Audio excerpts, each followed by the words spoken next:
Bonjour à tous, bienvenue dans ce nouvel épisode de notre podcast Medical.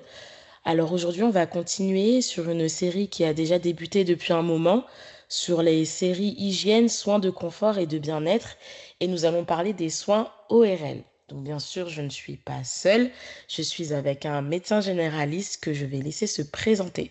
Bonjour, c'est votre frère Bessora et je suis heureux de participer à l'émission d'aujourd'hui. On va parler de l'ORL. Alors moi, j'avais pour habitude de penser que l'ORL, ça ne consistait que, pour moi, c'était prendre un rendez-vous chez l'ORL, c'était aller voir un médecin pour des problèmes d'oreille. Mais finalement, c'est pas que ça. Est-ce que tu peux nous dire ce que c'est l'ORL? OK, alors en fait, l'ORL, c'est une des spécialités médicales qui a pour objectif de s'occuper du diagnostic et du traitement, c'est vrai, des affections de l'oreille, comme tu l'as dit, mais Mhm. aussi de maladies qui concernent les nez ou la gorge. En fait, la sphère ORL, c'est par cette partie de l'organisme en fait qui concerne l'oreille, le nez, la gorge. En fait, dans la gorge, il y a tout ce qui est larynx, corde vocale, pharynx. Et voilà, donc c'est un peu ça l'ORL. Et les médecins enfin, la spécialité médicale qui s'occupe de l'ORL, enfin, qui s'occupe de cette sphère, c'est justement ce Mhm. qu'on appelle l'ORL. Ok, d'accord. Est-ce que tu peux nous parler un peu des pathologies liées justement à cette sphère? Oui, il y en a plein, il y en a plein. En fait, c'est des pathologies qu'on rencontre tous les jours. Mhm. Heu, par exemple, il y a le rhume, des rhinosinusites, Ok. des angines, des otites. En fait, c'est des pathologies que, en tant que généraliste, on a habitude de rencontrer, Mhm. dans les cabinets ou même ceux qui travaillent en à l'hôpital et surtout, beaucoup chez les enfants, ce qui fait que beaucoup de pédiatres s'occupent aussi des pathologies de cette sphère ORL. Ok. Mais c'est des maladies qui sont, comme je l'ai dit, assez communs, assez banales, mais sauf que, si ça s'aggrave, c'est un réel danger, en fait, pour l'organisme parce que ça peut vite, conduire vers des états catastrophiques. Ok, d'accord. J'aimerais que tu nous donnes un peu des informations, ou plutôt une définition sur ce que c'est l'hygiène ORL. Alors, l'hygiène ORL, en fait, c'est toutes les pratiques et mesures qu'on peut, mettre en place Mhm. pour pouvoir maintenir en bonne santé justement les oreilles, les nez, la gorge, pouvoir prévenir les infections, mais aussi éviter les troubles fonctionnels parce qu'il n'y a pas que les Ok. infections, mais il y a aussi des troubles fonctionnels parce qu'on sait qu'avec les nez, par exemple, il y a l'odorat, avec Mhm. les oreilles, il y a l'audition, avec les larynx, il y a la parole. Donc il faut aussi Effectivement. mettre en place des mécanismes qui permettent de protéger, enfin, ces fonctions de l'organisme. Ok.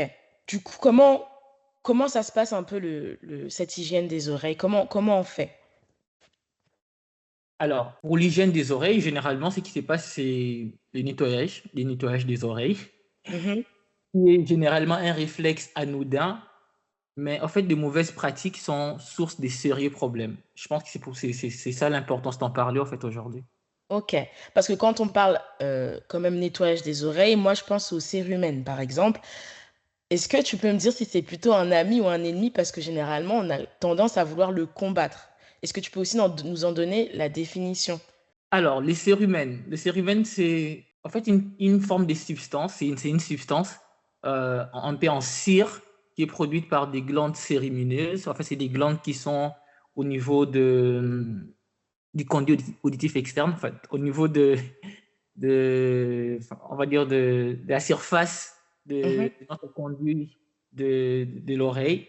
Ok. Et, mais il y a aussi les glandes sébacées qu'on peut retrouver au niveau de la peau, mais qui sont là au niveau de cette surface du conduit de l'oreille, qui Ok. produisent cette substance. Et en fait, c'est pas une impureté comme généralement on le croit et qu'il Mhm. faudrait forcément essayer d'éliminer à chaque fois. Mais en fait, c'est une substance qui joue plusieurs fonctions. Ça protège l'oreille en limitant la prolifération des bactéries, des champignons, d'autres parasites. En Mhm. fait, ça protège aussi l'oreille de l'entrée de poussière, d'insectes, parce que enfin, il y a la pollution atmosphérique, il y Mhm. a lancé en fait dans notre monde d'aujourd'hui. Et ça lubrifie aussi les conduits auditifs, ce qui Ok. empêche en fait son développement. Et en même temps, la fonction la plus importante, c'est ça fait un auto-nettoyage de notre oreille. Et généralement, quand on parle ou lorsqu'on mange avec la mastication, en fait, les cérumen migrent naturellement vers l'extérieur. Et en migrant vers l'extérieur, ça nettoie l'oreille. Je suis très choquée parce que je ne savais pas du tout que c'était une substance qui pouvait juste, qui protégeait notre œil. Je pensais plutôt que c'était une saleté qu'il fallait absolument éliminer. Et je pense que beaucoup de personnes qui vont écouter ce podcast, comme moi, vont penser la même chose. En tout cas, peut-être que je suis la seule, mais je savais pas du tout parce que bah, généralement, c'est pas beau de voir du cérémonie qui coule de l'oreille. Donc, je pensais justement que c'était plutôt quelque chose à combattre. Et justement, si on a un excès de production, est-ce que ça peut être lié à une pathologie? Oui, c'est vrai qu'il y a des maladies. Il y a certaines personnes qui ont des maladies, ça peut être des pathologies rencontrées en dermato, d'autres pathologies allergiques, des urticaires, des histoires comme ça, Ok, euh, qui entraînent un excès de production des cérumen. Et ça, par contre, ça nécessite quand même un certain nettoyage parce que ça, à force d'avoir un excès de production, ça peut créer ce qu'on appelle des bouchons de cérumen, qui lui oui. est une maladie. Et avec des bouchons de cérumen, on a généralement une diminution de l'audition, un début de surdité, pour être plus simple. Et ça nécessite quand même un certain nettoyage. Mais il y a aussi besoin de nettoyage, non pas seulement en cas d'excès de production, mais c'est lorsque aussi les cérumen n'arrivent pas à être éliminés, parce qu'il doit être éliminé naturellement. Il n'est pas produit pour Ok. rester à l'intérieur. C'est ce qui se passe généralement dans d'autres pathologies. Ça peut être des malformations anatomiques. Certains ils ont un conduit auditif assez rétréci. Ça peut être des maladies neurologiques qui, Mhm. bah, justement, vont empêcher à l'individu ou au patient justement de pouvoir mastiquer comme il se doit. Ça peut être bah, avec l'âge. Avec l'âge, les cérumen, il devient un peu plus épais, il est difficile à migrer. Mhm. La cause la plus fréquente en fait, du manque d'élimination du cérumen, c'est lorsqu'on utilise des substances comme des cotons-tiges. Bah, Ok. en fait, on refoule les cérumen à l'intérieur et ça crée une impaction qui est à l'origine du bouchon des cérumen. Et donc Ok. ça impose un nettoyage selon les règles. C'est là que les cérumen peut, à un certain moment, devenir notre ennemi. Et là, il faut quand même nettoyer. Est-ce que tu peux du coup nous donner un peu, enfin nous dire comment bien nettoyer ses oreilles? Oui, alors, pour bien nettoyer ses oreilles, c'est simple. Il y a des méthodes assez simples. C'est des Mhm. solutions douces et efficaces, Ok. euh, mais qu'il faut utiliser, je le précise, en l'absence de contre-indications.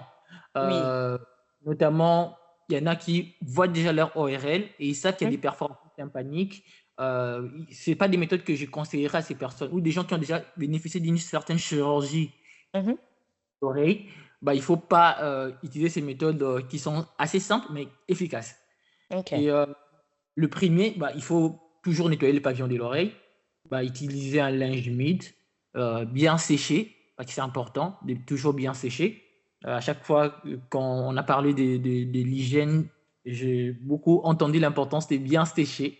Et ça, ça revient partout, en fait, parce que le fait de garder l'humidité favorise la prolifération des germes Des et germes, ouais. ça peut entraîner des maladies.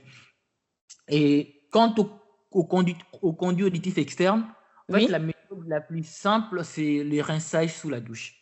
On peut utiliser de l'eau tiède, généralement, laisser couler pendant 1 minute dans l'oreille et puis sécher soigneusement et éviter l'humidité à chaque fois. Ou alors, si vraiment bah, on a, par exemple, une impaction des cérumen, c'est-à-dire les cérumen créent une forme de bouchon, là, on peut Oui. utiliser des sprays, des sprays auriculaires, des sprays des oreilles, ce qui permettra justement de ramollir un tout petit peu les cérumen et ensuite de favoriser son évacuation naturelle. Ok, d'accord. Donc là, on parle du conduit auditif externe parce que le conduit auditif interne, on n'est pas censé accéder à cet endroit-là. Ah, précision. Le conduit auditif externe, on dit externe par rapport à l'oreille interne. Ouh L'oreille là interne là, ok. et l'oreille moyenne non plus, parce que l'oreille moyenne est protégée par les tympans. Ok. Et maintenant, en fait, du tympan à l'extérieur, C'est ce qu'on appelle les conduits auditifs externes. Mais voilà quoi. Mais c'est externe par rapport à l'oreille interne. OK, parce qu'effectivement, le sujet de l'oreille est très, très vaste et demande vraiment qu'on fasse un podcast dédié à l'oreille. Mais oui, effectivement, j'avais pas compris. Et concernant les oreilles pour les bébés, parce que là, on parle de comment bien nettoyer ses oreilles. Je pense qu'on s'adresse un petit peu plus sur la partie des adultes. Mais pour les bébés, est-ce que c'est différent? Ouais, il y a quand même des différences. Par exemple, pour les adultes, je peux dire qu'on pouvait avoir accès aux conduits auditifs externes, mais pour les bébés, il faut surtout éviter cela parce que euh, c'est en fait leur organisme est en formation, en développement, comme on dit. Mhm. Le bébé n'est pas un adulte en miniature, c'est ce que j'ai appris à l'école de médecine. Donc, toujours, il faut toujours faire la part des choses, en fait. Donc, Ok. pour les bébés, n'est jamais aller à l'intérieur. On reste au niveau du pavillon, on nettoie les pavillons, on sèche les pavillons, c'est tout. Ok. Ah, donc on peut pas on peut pas utiliser un spray auriculaire pour les bébés. Non. Euh, Ou c'est à éviter. Sauf si c'est recommandé par l'oréliste. Sauf si Ok. c'est recommandé par l'oréliste en cas d'une maladie bien précise. Mais sinon, juste pour un nettoyage quotidien, enfin un nettoyage, on va dire, régulier, non, faut éviter. Donc spray auriculaire avec précaution et toujours avec la supervision d'un adulte et bien sûr avec la recommandation du médecin, on est d'accord. Et du coup, peux-tu nous dire pourquoi il faut éviter justement les cotons-tiges qui sont vendus partout dans les grandes surfaces et utilisés, je pense, par la plupart des adultes? Ouais, en fait, on les évite parce que, comme je l'ai dit, les cérimènes est censé s'éliminer naturellement. Et quand on utilise les cotons-tiges, on pousse les cérimènes au lieu de l'évacuer, ce qui va créer justement des bouchons des cérimènes. Mhm. Mais d'un autre côté, en fait, c'est un solide. Et le solide, au niveau de l'organisme, ça crée des traumatismes, des micro-traumatismes qui peuvent justement faciliter des infections. Parce que quand on a des petites plaies, les gens peuvent s'y infiltrer et entraîner des infections. Et bah, dans des pires des cas, on risque de perforer les tympans. Si le D'accord. geste est trop profond, et ça va demander de chirurgie assez spécialisée pour pouvoir réparer les tympans. Et que penses-tu du cure-oreille? Bah, les cure-oreilles, c'est vrai que beaucoup les présentent comme une alternative au coton-tige, mais en Oui? fait, euh, c'est pratiquement la même problématique. C'est qu'en l'utilisant, on repousse les cérumènes, ce qui va créer des bouchons. Et bah, en même temps, d'utiliser beaucoup trop fréquemment, ça cause des irritations, ça cause de blessures internes. Ok. Et bah, il faut aussi les nettoyer régulièrement. Et Ok. parfois même les stériliser. Et si ce n'est pas fait, bah, ça favorise les infections. Les infections, effectivement. Ok, Maintenant, si on d'accord. veut utiliser les cure-oreilles, ce qu'il faut faire, c'est ne pas l'utiliser fréquemment, 1 à 2 fois par semaine, si on veut, mais en adoptant des gestes très doux pour ne pas voilà, favoriser des blessures internes ou des perforations, des histoires comme ça, un peu compliquées. Ok. Donc finalement, à quelle fréquence faut-il nettoyer ses oreilles? Parce que là, avec le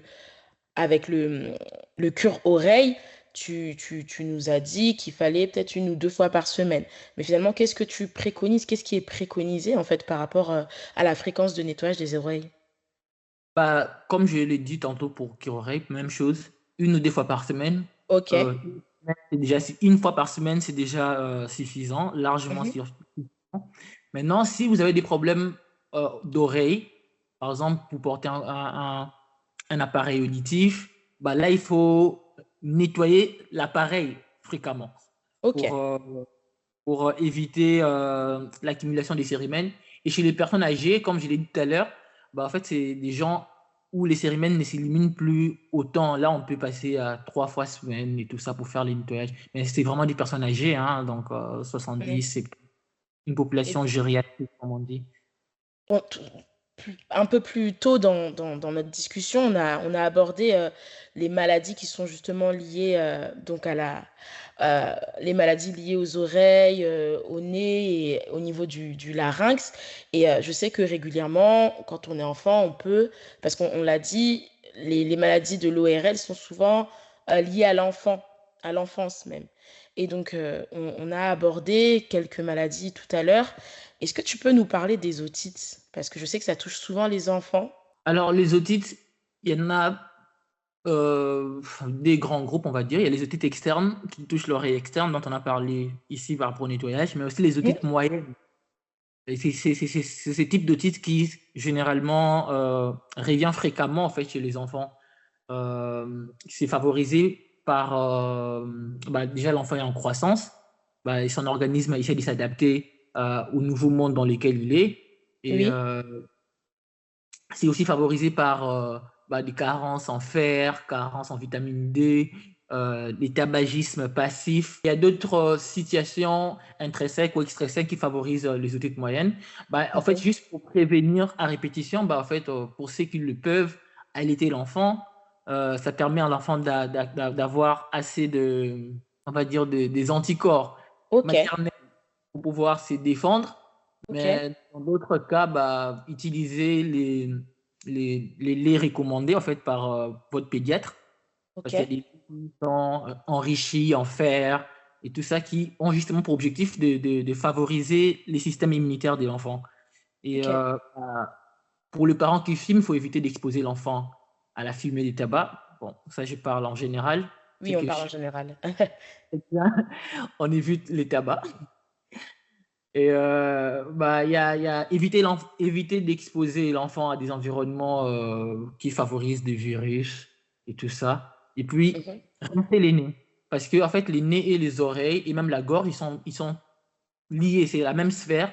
Il y a un organe qui les lie, c'est la trempe sèche, mhm. qui fait que, en fait, une infection au niveau du nez, un rhume banal, peut vite se transformer en une otite, peut vite se transformer en une pharyngite, à cause voilà, de cette connexion qu'il y a entre le trois systèmes. Ok, on va essayer d'accélérer un petit peu parce qu'il y a encore quelques sujets à aborder. Euh, Est-ce que tu as d'autres gestes d'hygiène à nous conseiller au-delà de l'hygiène externe dont on a parlé? Est-ce que tu as d'autres gestes à nous conseiller pour éviter justement de, de- d'impacter en mal nos oreilles? Du coup, comme on a dit, il faut aussi protéger, à part protéger, enfin, c'est prévenir des infections, il faut aussi prévenir la perte d'audition. Et ça, Oui, il faut éviter, éviter l'exposition au bruit fort. Donc, oui. limiter un peu l'exposition au bruit fort. Ça peut être important des bouchons d'oreilles. Par exemple, pour ceux qui travaillent dans des milieux assez bruyants, Mhm. il faut porter des bouchons d'oreilles pour pouvoir se protéger de l'exposition prolongée. Parce qu'il faut savoir que, en fait, au niveau de l'oreille interne, les cellules, enfin, je ne vais pas rentrer dans les détails, mais les Oui. cellules de l'oreille, lorsqu'ils ils sont atteints pour de bon, hein. Ils se Ah oui, régénèrent pas. ok. Donc, du coup, c'est bien de prévenir en limitant l'exposition prolongée, en évitant d'avoir tout le temps des écouteurs. C'est que la génération aujourd'hui, c'est les écouteurs, mais il faut avoir un volume qui n'expose pas les oreilles à plus de 80 décibels, je crois. Ouais, c'est parce que ça détruit, ça entraîne un traumatisme au niveau des oreilles. Il y a d'autres gestes, mais bon, je crois que dans une autre émission, peut-être, on en reparlera. On pourra aborder tout ça, effectivement. Et du coup, donc on va revenir un peu sur les idées reçues. Donc le coton-tige nettoie bien les oreilles. C'est faux, bien évidemment. L'eau Hmm. oxygénée, est-ce que c'est efficace pour les oreilles? Non, non, je l'ai dit tout à l'heure, Ouais. l'eau physiologique, l'eau naturelle, l'eau tiède, c'est tout ce qu'il faut utiliser. Sinon, ça irrite. L'eau oxygénée, ça favorise justement les infections. Ouais. Et il y a des idées reçues comme mettre de l'ail ou de l'huile dans l'oreille, ça soigne les otites. Ça, c'est dangereux. Ça, faut pas. Ça, c'est à bannir, ça. Ouais, c'est vraiment à bannir. Par Ok. contre, il y a des recettes de grand-mère ou des traitements homéopathiques où on peut appliquer des huiles essentielles autour de l'oreille. Mais pas dans l'oreille, on est d'accord. Non, pas ça, c'est juste pour limiter la douleur, en fait, en cas d'otite, mais jamais, jamais dans l'oreille. OK. Bah, on va essayer de parler aussi de l'hygiène, nasale du coup. Est-ce que tu peux nous parler de l'hygiène nasale? Parce qu'on pense souvent que c'est que pour les enfants, donc c'est très important pour les enfants, mais apparemment ça touche aussi les adultes. Oui, surtout quand, les adultes sont exposés à des rhinites allergiques. En fait, c'est rhumes qui reviennent à répétition, à l'exposition à certains allergènes. Ça peut être le pollen, ça peut être des acariens, ça peut être, Mmh. heu, enfin, autant d'allergènes qu'il y a dans le monde. Certains savent leur maladie allergique. En Mmh. fait, pour pouvoir limiter la fréquence de ces rhumes, il faut, justement, hem, faire une bonne hygiène nasale.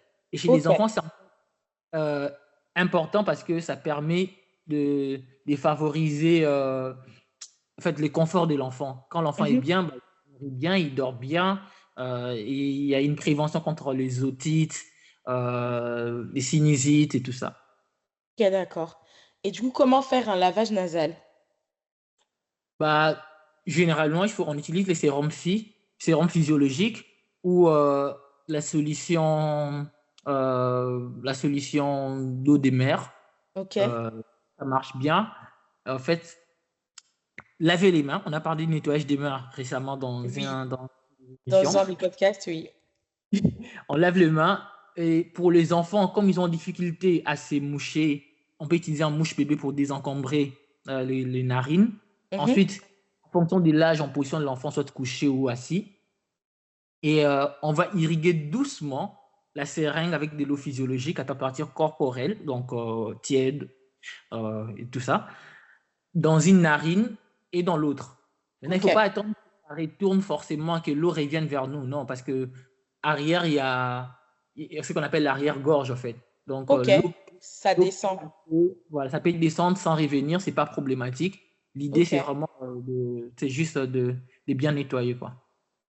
Et pour les adultes, quels sont les gestes que tu recommandes, pour, nettoyer le nez? On va dire la même chose, l'eau des mers eau physiologique, on nettoie OK, comme chez les enfants, mais aussi il faut éviter les allergènes, ça c'est surtout important. Éviter, des milieux où il y a, un environnement trop sec, un environnement trop poussiéreux, un milieu où on sait que nous, ça déclenche des problèmes, des rhinites allergiques, il faut l'éviter. OK. Et quels sont les autres gestes d'hygiène que tu peux, nous partager? Par exemple, un mouchage efficace, certains vont te dire qu'il faut se moucher fort pour que tout sorte d'un coup, d'autres vont dire qu'il faut se moucher de manière, douce et cetera. Ouais, c'est vrai qu'il y a beaucoup de choses qu'on entend. Maintenant, il faut se moucher doucement, surtout quand on a déjà un rhume, parce que quand on se mouche fort, il faut savoir que la rhinite communique avec les sinus nasaux. Bon, les sinus, ça fait aussi partie de la sphère ORL. Et donc, OK, du coup, en se mouchant fort, on peut créer des petites perforations qui font que le germe il se propage au niveau des sinus et ça peut entraîner une sinusite. Et OK, c'est pour ça qu'en fait, les maladies sont assez liées, mais on peut prévenir en fait la propagation d'une zone vers une autre zone en OK, se assez doucement, en s'hydratant bien, par exemple, et en évitant les irritants, les tabacs encore, j'insiste, les tabagismes passifs. Et mmh, ça, c'est quelque chose, malheureusement, beaucoup d'enfants sont victimes du tabagisme passif mmh. et ça fait des rhinites comme ça à répétition et on n'arrive pas à gérer à l'hôpital, mais il faut juste enfin, comme on dit, faire l'éviction du tabac et puis c'est bon. OK. OK, bah, c'est vrai qu'il y a beaucoup d'idées reçues aussi. Par exemple, ouais, donc comme on a dit, se moucher fort, ça dégage pas mieux le nez et aussi quand une personne saigne du nez, est-ce qu'elle doit se pencher en arrière ou en avant finalement? Alors, il faut s'épancher légèrement en avant, légèrement OK. en avant, tout en pinçant le nez, hein, parce que l'idée, ce n'est pas seulement de faire sortir le sang, mais c'est aussi d'arrêter les saignements. Mmh. C'est un des premiers gestes qu'on fait en cas d'épistaxis. Ouh là là, qu'est-ce que c'est? Malheureusement, on n'aura pas le temps de rentrer dans ce sujet, mais qu'est-ce que l'épistaxis? En fait, enfin, ça veut simplement dire saignement au niveau nasal. C'est Eh ben, dis donc. la logique qu'on utilise généralement. Ok, Donc, c'est ça. Donc, l'idée, ce n'est surtout pas de se pencher en arrière parce que en le faisant, en fait, on fait couler les sangs dans la gorge. Et ok, ça, comme dans la gorge, enfin, ça provoque des nausées, par exemple, parce que, enfin, on irrite en fait certaines zones qui favorisent la nausée. ok. Et faut-il prendre des antibiotiques pour guérir un rhume, par exemple?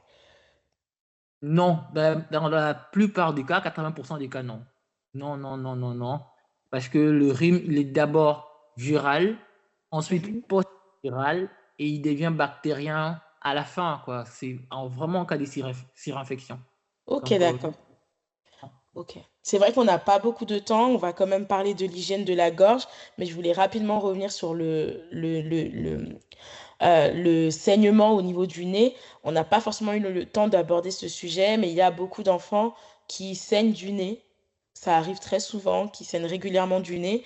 Malheureusement, on ne pourra pas vraiment se pencher sur le sujet, mais je pense que tu sais qu'il y a beaucoup d'enfants qui saignent du nez. Est-ce que tu peux nous dire rapidement pourquoi est-ce que beaucoup d'enfants saignent du nez? alors, c'est vrai que chez les enfants qui saignent du nez, déjà, en fait, dans cette zone, il y a une vascularisation qui est assez sensible, on Ok, va dire assez fragile. Ça s'appelle une tache, la tache de Kisselbach, qui est assez fragile. Et donc, certaines conditions fragilisent davantage cette tache.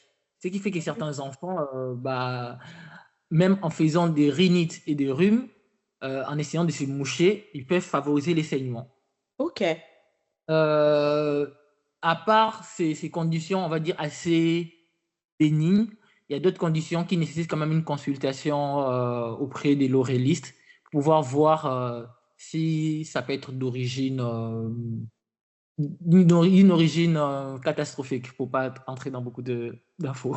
ok, d'accord. Bon, bah, on va rester sur la surface du coup et on va parler de la dernière partie de la sphère ORL qui est l'hygiène de la gorge. Est-ce que tu peux nous en parler un petit peu? À quoi L'hygiène ça de la sert finalement?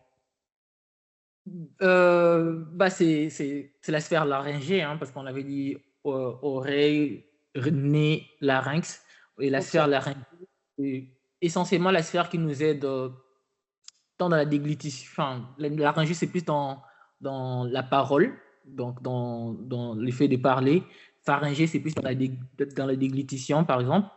En fait, cette sphère aussi est sujette à des infections.